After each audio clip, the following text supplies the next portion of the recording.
Hello, hello. Welcome back to another episode of the Social Selling Sisterhood podcast. I'm doing a live video podcast today with my friend Erin Klein.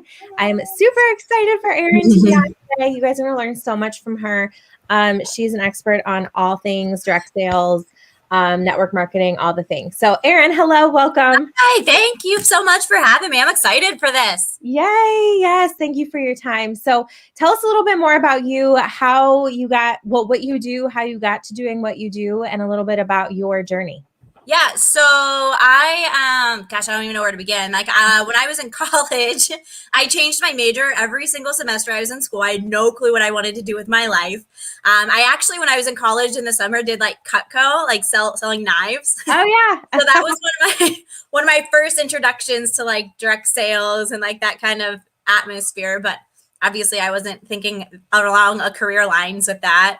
Yeah. And so, I did that during the summer and went back to school and just kept changing my major. And then the end of my junior year was the first time I was introduced to a network marketing idea. And I completely I never really heard anything about network marketing before. I never heard anything good and I never heard anything bad. And so when and I was like, oh, okay. And so I just really looked at it as something that I was just going to do part-time while I finished school. And then that summer, I made $9,000 in my first 90 days. So I was like, what? This is incredible. And I'm up all night with a calculator doing math. And I'm like, I'm going to be a millionaire at 25, like no question.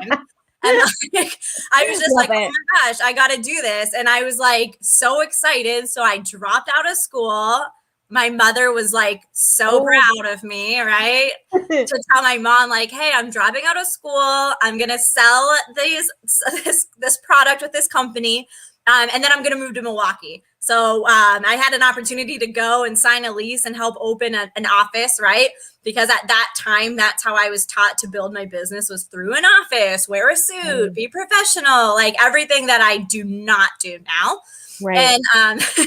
And so that was my first. I was there for 6 years, moved all throughout the Midwest, opened a lot of different offices throughout the Midwest, ended up living in 7 cities in 6 years, just building, right? Yeah. And so that is where I learned a lot that's where I started getting a lot into self-development, learning a lot about myself, business, selling, culture, team building, all that fun stuff. And then, that company ended up being bought out. And so I found a different opportunity 8.5 years ago.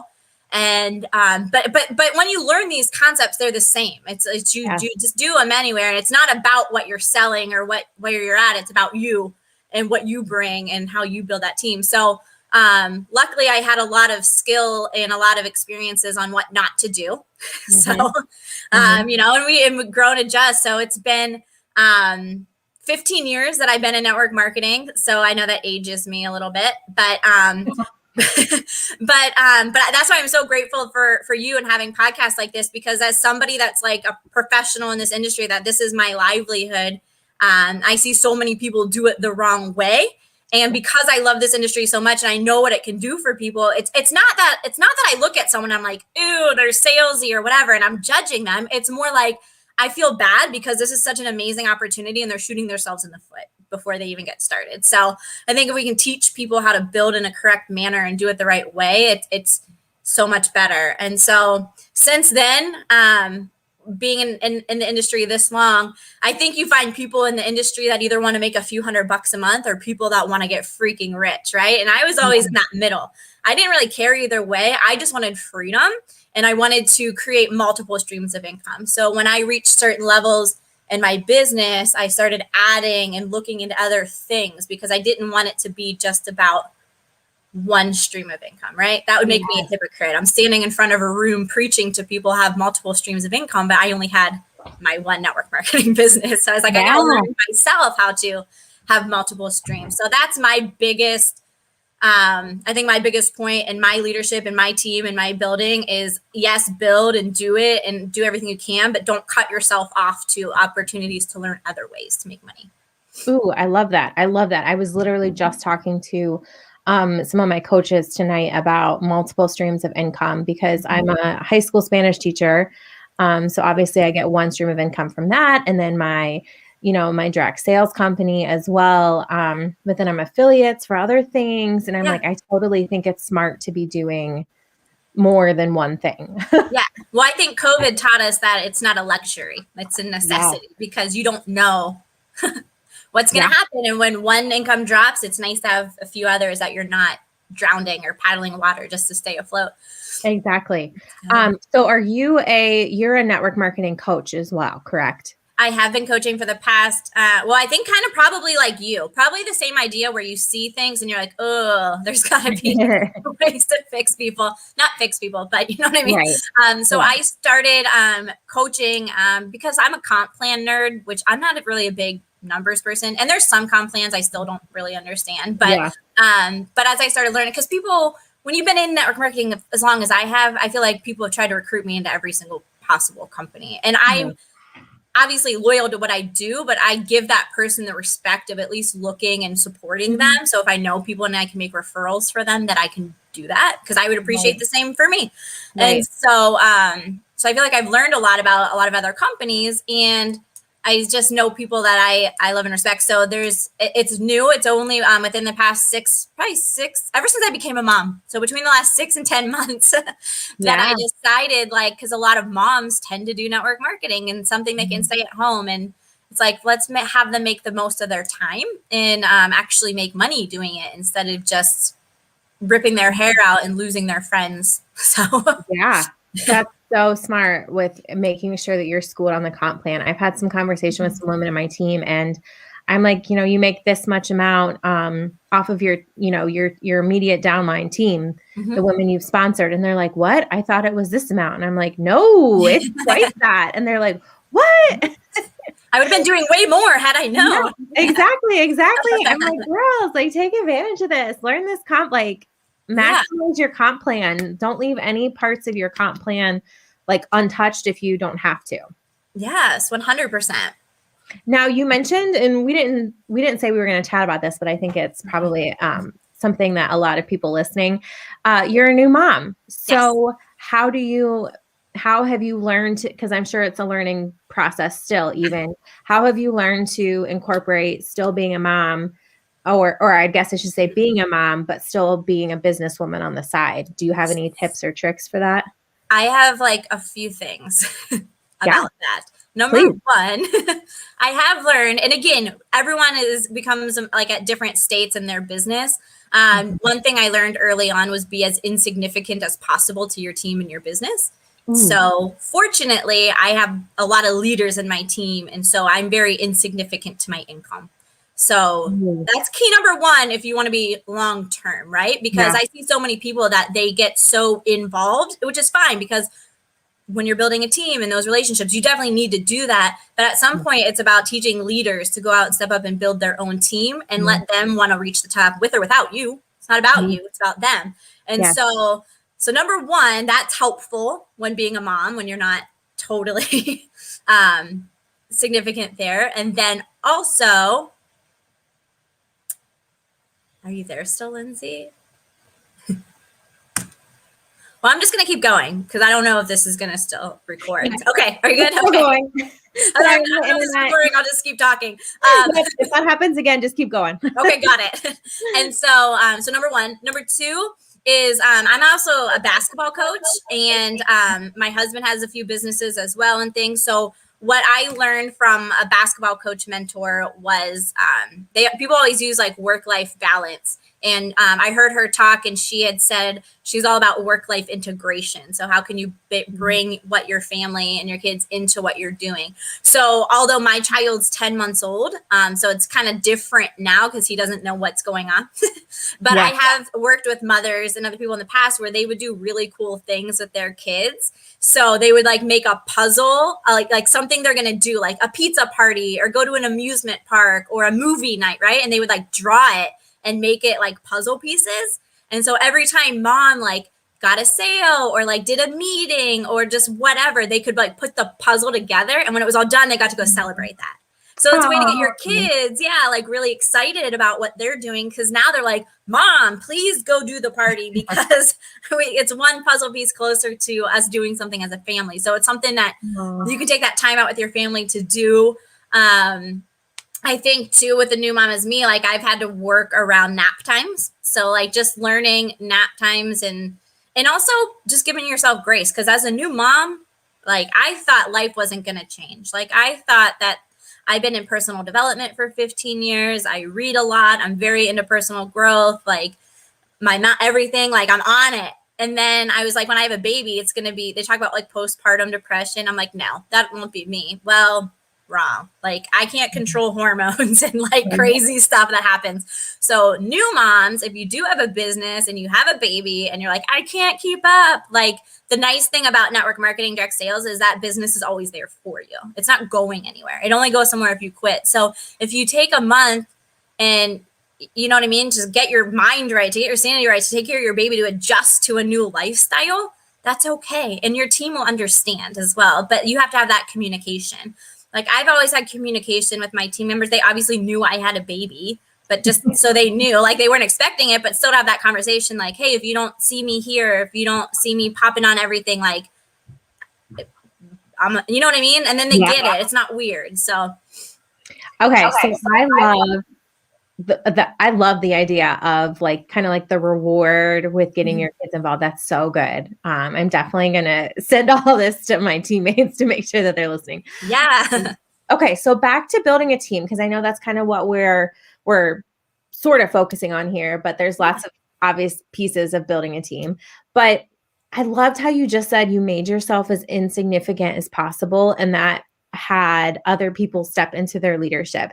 Can you explain kind of like how you did that, or what it looks like, as you know, maybe for someone who is starting to grow a team and they want to establish that now, or maybe even someone who has a bigger team and they've been really hands-on and now it's starting to feel overwhelming. What can we do to like, you know?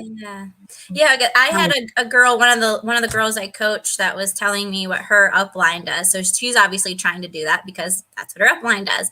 And she was just, it was literally like on the phone and she was telling me this like 10-piece thing. And I'm like, you would lose me. I would be like, I'm not doing this, what you're doing. Because no. So I think like simplicity is key. But when you're a leader and you're starting to build a team, we kind of get a little bit of an ego sometimes. We're excited and we kind of have an ego. So we want to be the expert. We want to be let me jump in and answer these questions for you, for your new person. Let me help you do this, or let me show you all this, which is fine with a brand new person, like within a week. But there's times where if a new person's calling you and they're showing a friend or they're whatever, and they're calling you, you don't have to pick up the phone.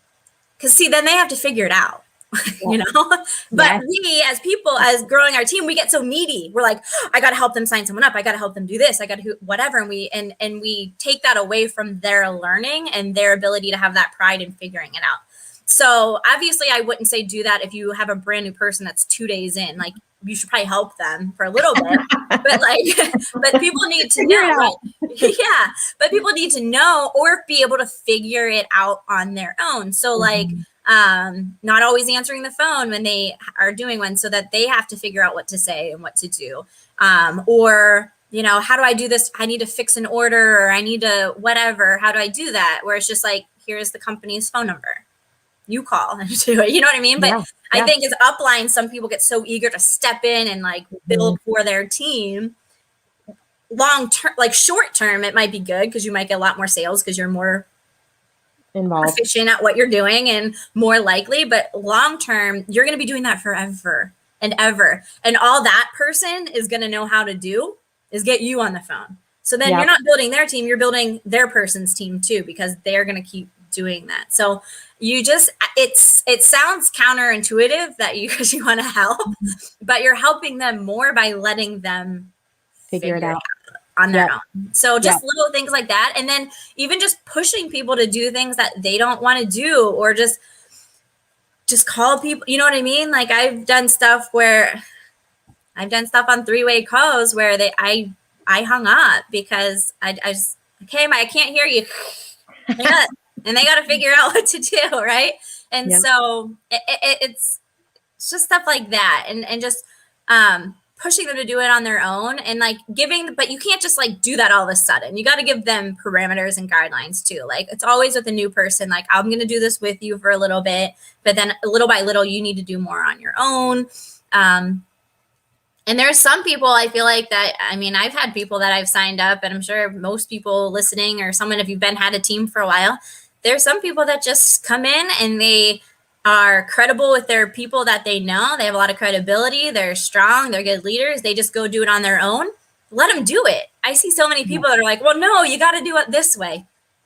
I have probably 10 different leaders on my team that build 10 different ways. I don't care how they do it, like whatever works for them. So yeah, that's a great point.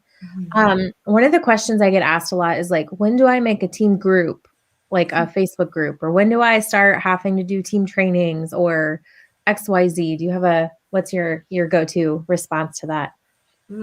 Okay. My initial reaction, you might not like, but no, please tell.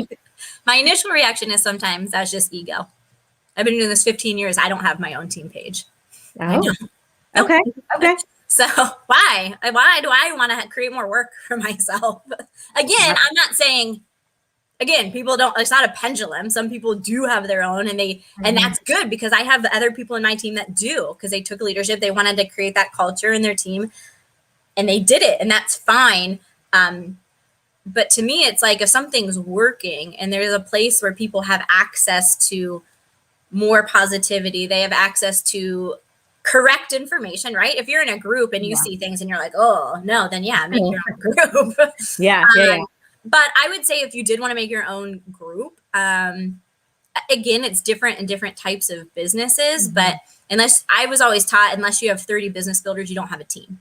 So when you have a team and you have that many business builders, and then you want to make that choice, and that you're making that choice for the right reason, not because you want to be important, because you want to be the deal, because you want to be seen, but you're making that decision because you have a lot of leaders growing and you want to work on things together, and you have ideas that with your team that you guys are working toward together, then I think absolutely have your own team, do all that kind of stuff. So sorry, I don't like that initial reaction, but I'm not, I'm just like, either do it for the right reasons. Like I think a lot of people want to be important, so they started a team page, but to me, that's just creating more work, in my opinion. Well, and I also think it can be confusing for the people in it, because they're in your team page of 10 people in it, and then they're in their uplines of, it's bigger, and then they're in their upline. Like, or if you wanted to do like a group challenge, you know what I mean? If you did a group challenge, something like that, and you wanted to start your own group where it's like, hey, there's 10 of us in this group and we're doing a challenge, something like that, I think is a great idea then. Yeah.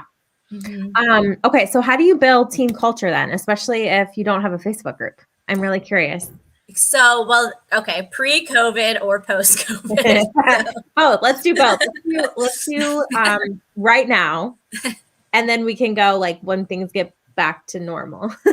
Correct. Yeah. So I think, to be honest with you, I'm probably not the best person to answer that for COVID times because I had a baby. Yeah. So it's been different for me. I haven't really been, so I don't know if I can give a 100% proficient answer, but my gut would say Zooms. Obviously, we're on Zooms all the time, but I think like a weekly check-in, like with your group for fun, or like, I think more than people are feeling alone. So, I mean, I've done a lot of check-ins with friends in my team, and really friends. Like, I'm not calling them to say, what are you doing in your business? Like, just checking in as a friend with somebody, and like having conversations, just building relationships through that COVID. Because when you naturally, sometimes when you talk to someone on your team, it naturally does go to business eventually.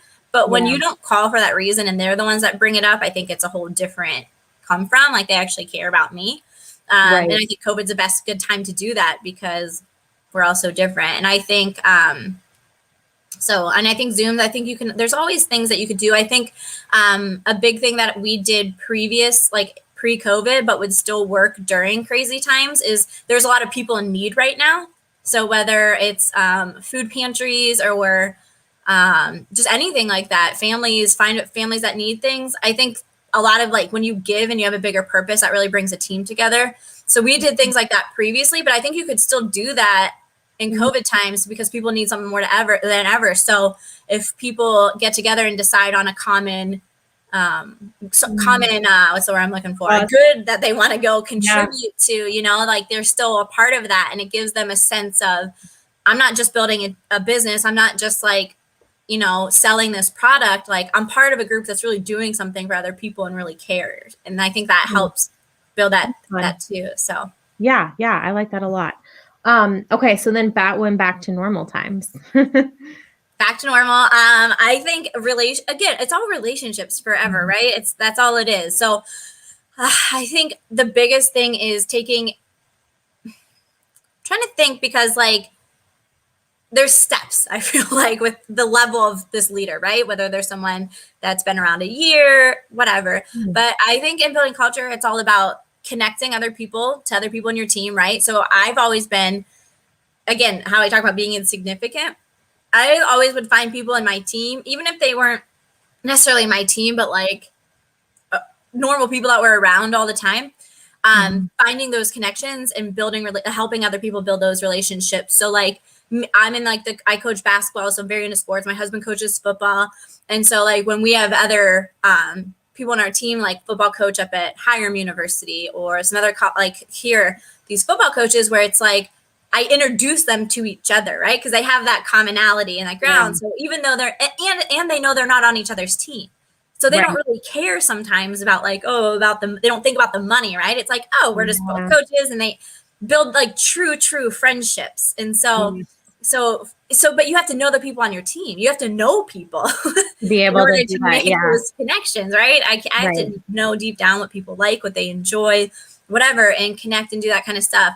Obviously, team events are always fun, like bowling, bars, whatever, all that kind of fun stuff.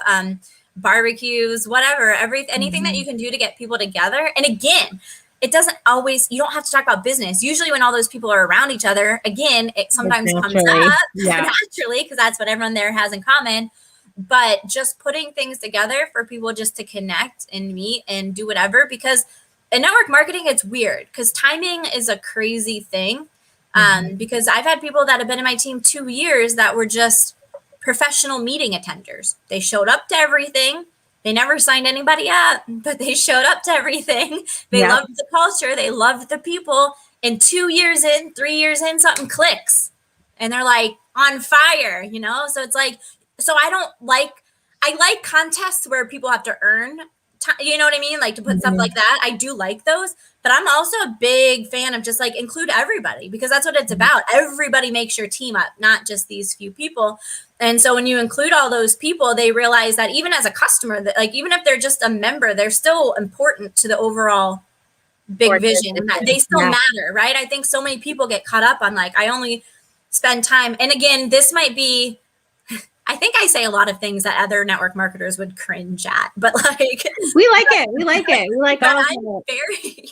But when people say like you got to earn your time with leaders, like nothing makes me want to throw up more, because you're a human being and so are they. And so I don't buy into the whole earn your time. I do, like I said, I'm pro contest. I think competition drives business. I think that's good. I think that's good things to do, to have those. But when it's all the time, and when you have to earn time to talk to a person, like that's just, again, some network marketers would cringe, but to me, it's just like, make time for everybody. Like you're a person, they're a person.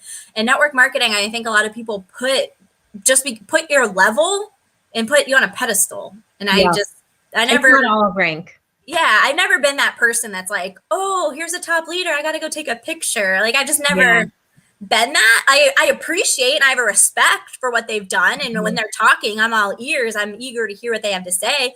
And if I have the opportunity to have a conversation, that's great. But I don't want ever anyone to feel like they have to earn somebody's time. Like they're not worth their time if they're not doing something. Yeah, no, I get that. I like that. I like that. Well, and it goes back to relationships, like you said. I think when you make people feel valued, and you make people feel valued by getting to know them and like saying, hey, I want to introduce you to so-and-so because they're also a football coach and they're also blah, blah, blah. You know, that shows that you really care, which is so important. Yeah. And we chatted super briefly before we got on here.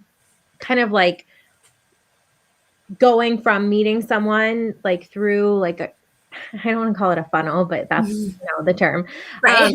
All the way up to like joining your team. What does that look like? Like, what could you tell someone who's like really struggling with building a team? What are some things that maybe they could do in their business or their daily, list of things that they're doing? Do you have any tips for that? Yeah. So I'm a big proponent of the long-term plan, which sounds weird to say because my whole entire business, I've been like fast paced and hit things, but it depends on like each person's different. So some people have a lot of credibility with their friends and their leaders. So when they sign up in a business, it's very easy for them to share with their friends and show people and get a lot. Like there's some people that just naturally that happens. And so I'm always a big fan of warm market first. I don't do a lot of social media stuff. In fact, it's probably been 9 years since I've posted about my business on tangent. Wow. There's times where I might have a post saying like grateful for freedom or something like that, but it's never a call to action. It's never a join my team or buy something.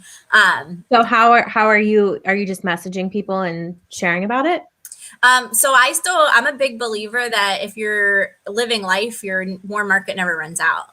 So just through people I meet at church, people, like through groups, through networking events, through all this kind of stuff, you're constantly meeting people. I'm not saying don't use social media. There's a lot of people that build huge businesses using only social media. So I'm not saying don't, but I think people get frustrated because when it comes to like sale, I think people expect it so fast, right? Like I'm just going to post something and then I'm going to hit a rank tomorrow because I posted this thing today.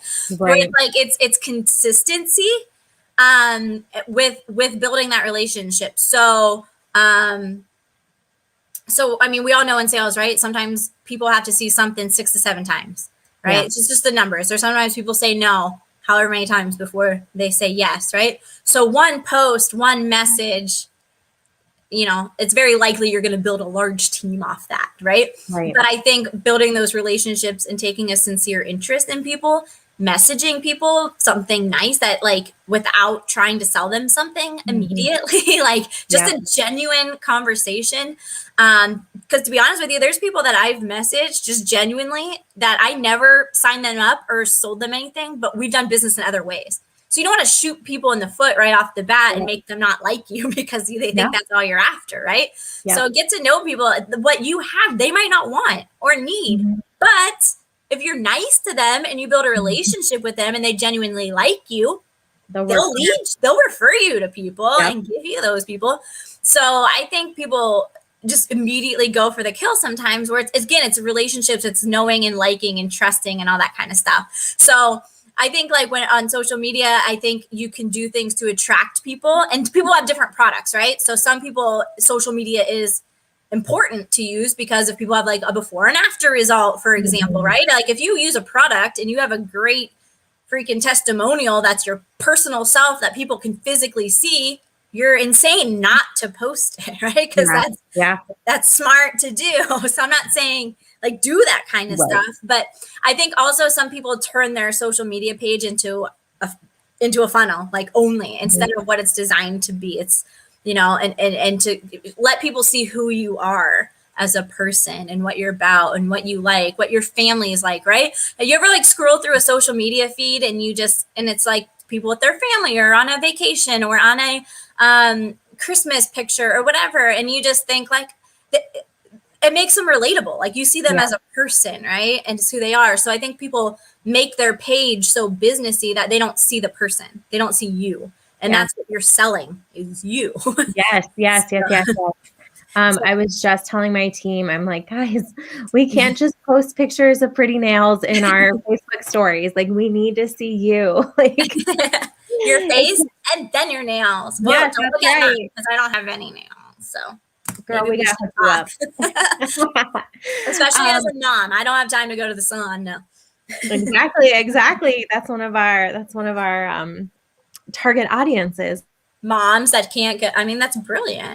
So it's like, and I think too, with what you have, like don't be cheap with your business. I'm sure you guys have samples and sample stuff out. I mean, I'm sure of it, but it's like, don't be afraid to like share something with somebody, even if they don't buy right away, because you never ever know. And you never know where those samples end up anyways. But I think just sharing with what you have, you know. I remember when my first business that I was in, like I had like little things with my name on it, and I would just like leave them everywhere because I'm like, I don't know who's gonna. To me, it was like if it was just out there, that was enough. Someone's gonna get it. Yeah, someone's going to. But no, I think it's just being natural and normal, but we overcomplicate things. I think people think, oh, I started a business. Now I'm going to go from, I always use the example, like what you were like in high school, my yearbook, I was class clown. Like I like to have fun. I like to be like, I just like it. Like I want to just make jokes, have fun.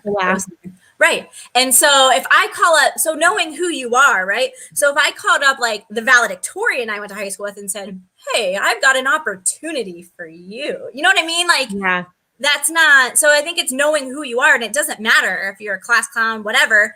You can build a business. You can build a huge business, right? Because I like to have fun. So that was always my thing. Like, hey, dude, let's make money and have fun. Like, so, I mean, use your strengths. We're all different. But I'm just saying, like, I think people if my friends saw me all of a sudden go from life of the party, fun, want to do all this stuff to, guys, let's talk about finances and money and business. I got an opportunity.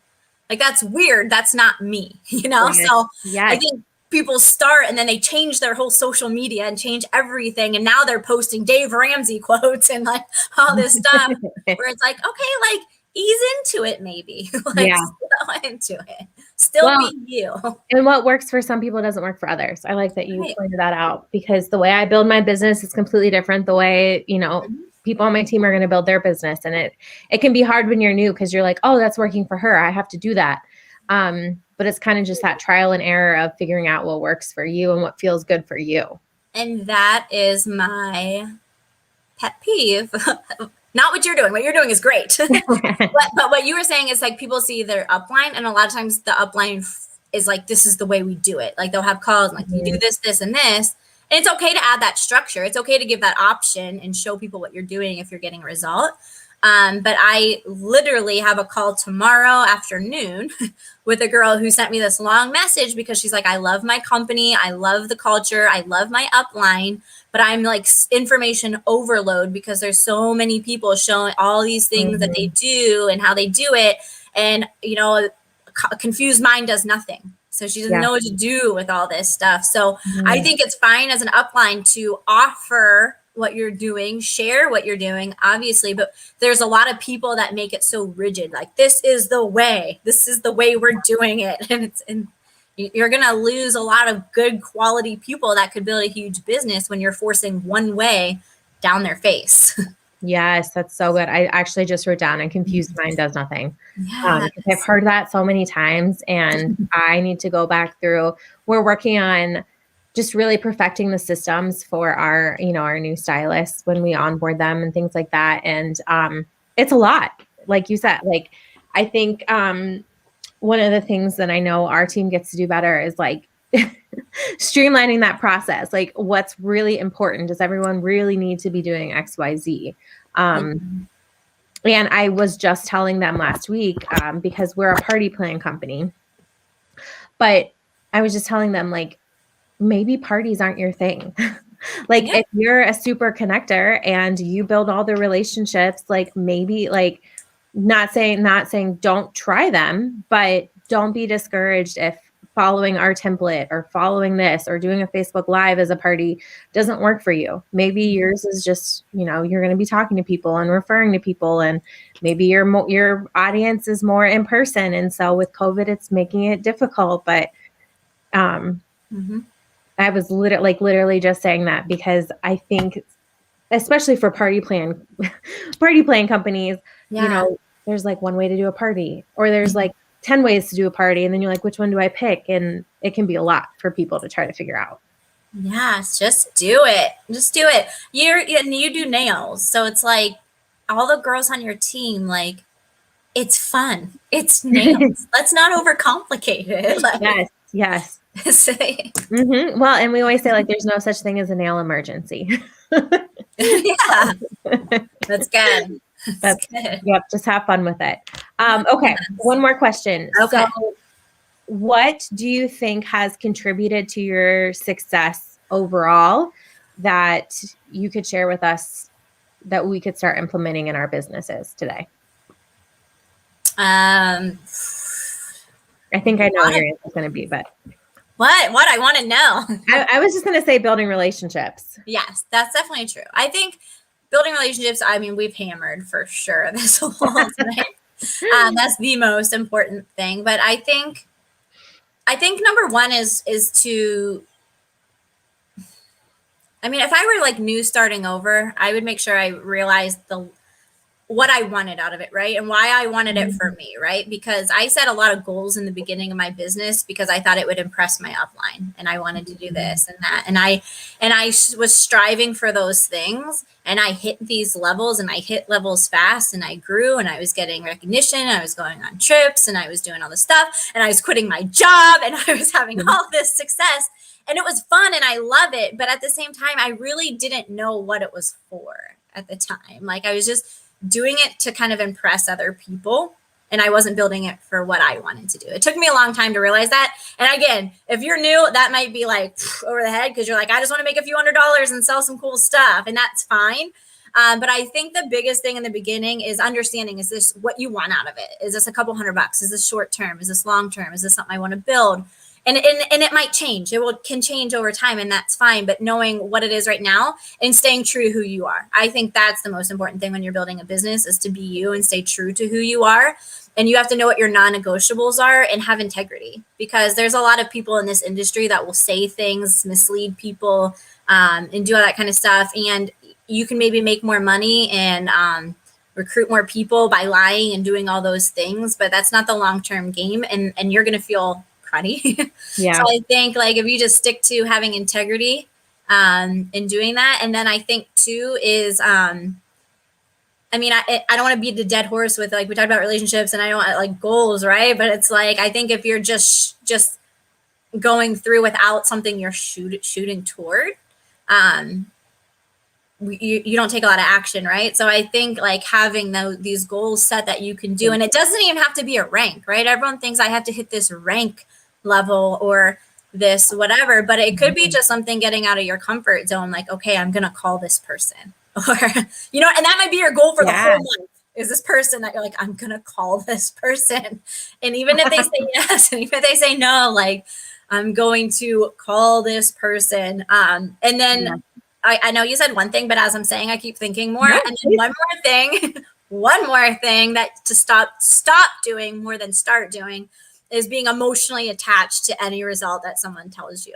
So I think so many people get deflated when they hear a no, or they get overly excited when they hear a yes. Like, just being emotionally unattached to it. If they say yes, cool. If they say no, cool. It doesn't matter, because when people say yes, you get excited, but they don't do anything. And you're like, but that was my person. I was going to like do this. So, and then even no, because having that emotional detachment to, it's a word.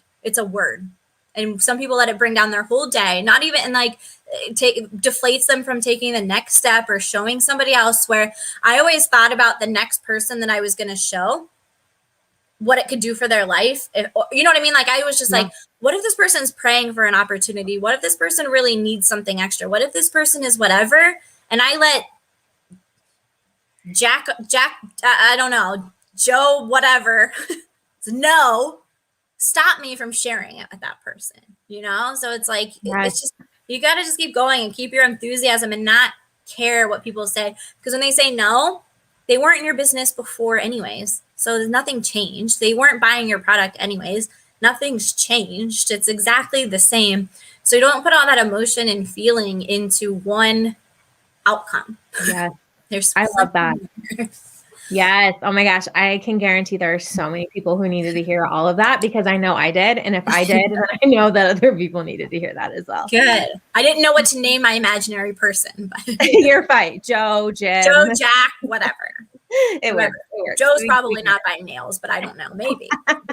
Hey, it could happen. You never know.